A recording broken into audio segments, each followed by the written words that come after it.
Thread, the Twitter files. Twitter and other government agencies.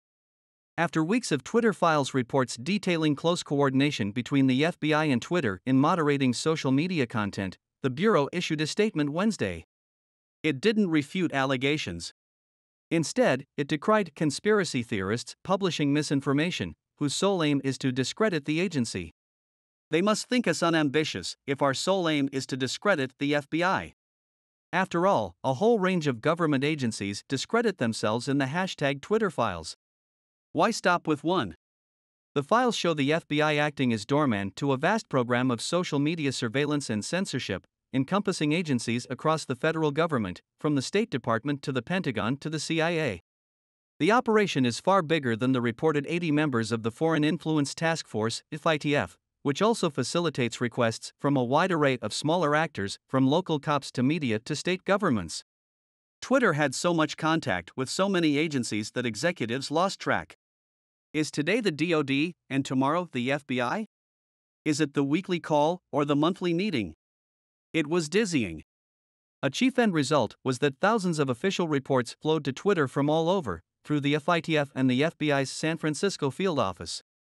On June 29, 2020, San Francisco FBI agent Elvis Chan wrote to a pair of Twitter execs asking if he could invite an OGA to an upcoming conference. OGA, or other government organization, can be a euphemism for CIA, according to multiple former intelligence officials and contractors. Chuckles 1, they think it's mysterious, but it's just conspicuous.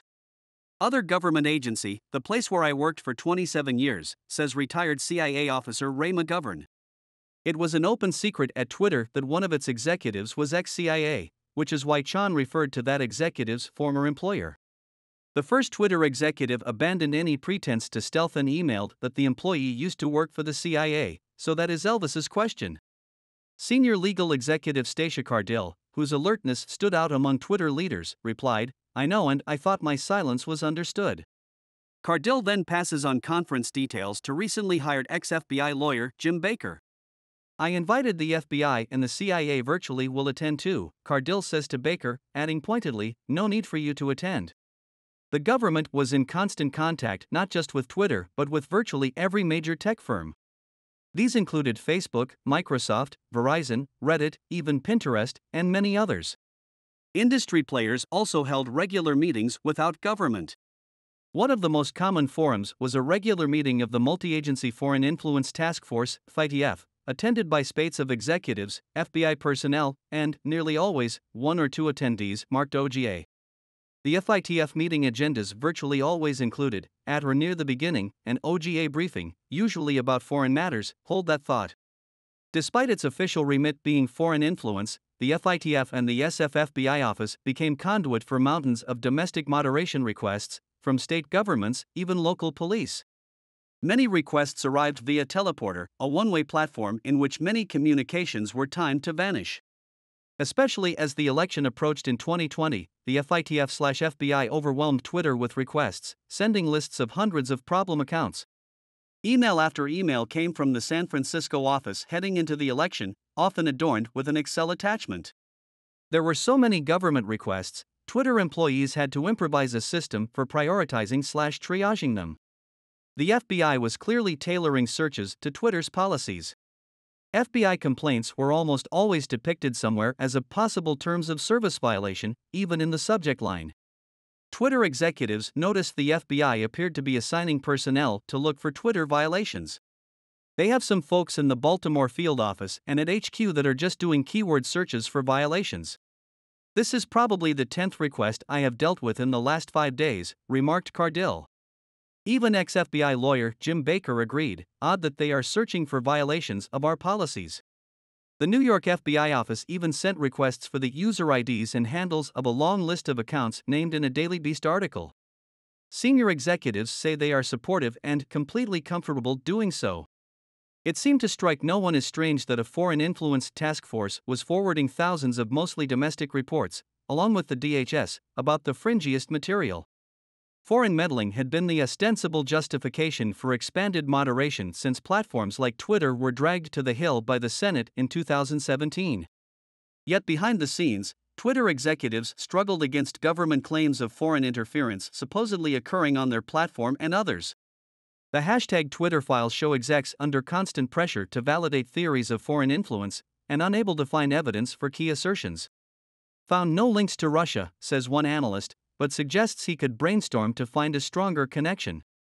Extremely tenuous circumstantial chance of being related, says another. No real matches using the info, says former Trust and Safety Chief Yoel Roth in another case, noting some links were clearly Russian, but another was a house rental in South Carolina? In another case, Roth concludes a series of Venezuelan pro-Maduro accounts are unrelated to Russia's Internet Research Agency because they're too high volume.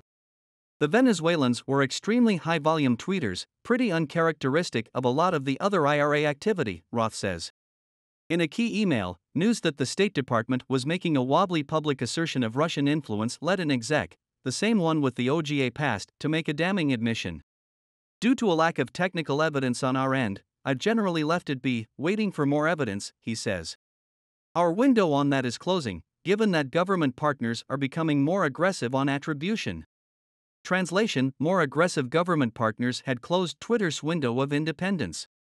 Other government agencies ended up sharing intelligence through the FBI and FITF, not just with Twitter, but with Yahoo, Twitch, Cloudflare, LinkedIn, even Wikimedia. Former CIA agent and whistleblower John Kiriakou believes he recognizes the formatting of these reports. Looks right onto me, Kiriakou says, noting that what was cut off above, the tier line, was the originating CIA office and all the copied offices. Many people wonder if internet platforms receive direction from intelligence agencies about moderation of foreign policy news stories. It appears Twitter did, in some cases by way of the FITF/FBI. These reports are far more factually controversial than domestic counterparts. One intel report lists accounts tied to Ukraine neo-Nazi propaganda. This includes assertions that Joe Biden helped orchestrate a coup in 2014 and put his son on the board of Burisma. Another report asserts a list of accounts accusing the Biden administration of corruption in vaccine distribution are part of a Russian influence campaign. Often intelligence came in the form of brief reports, followed by long lists of accounts simply deemed to be pro-Maduro, pro-Cuba, pro-Russia, etc.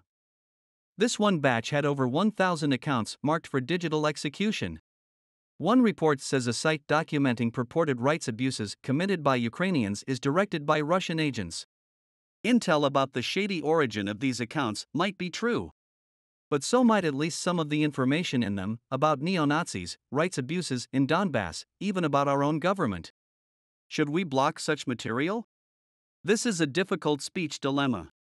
Should the government be allowed to try to prevent Americans and others from seeing pro-Maduro or anti-Ukrainian accounts?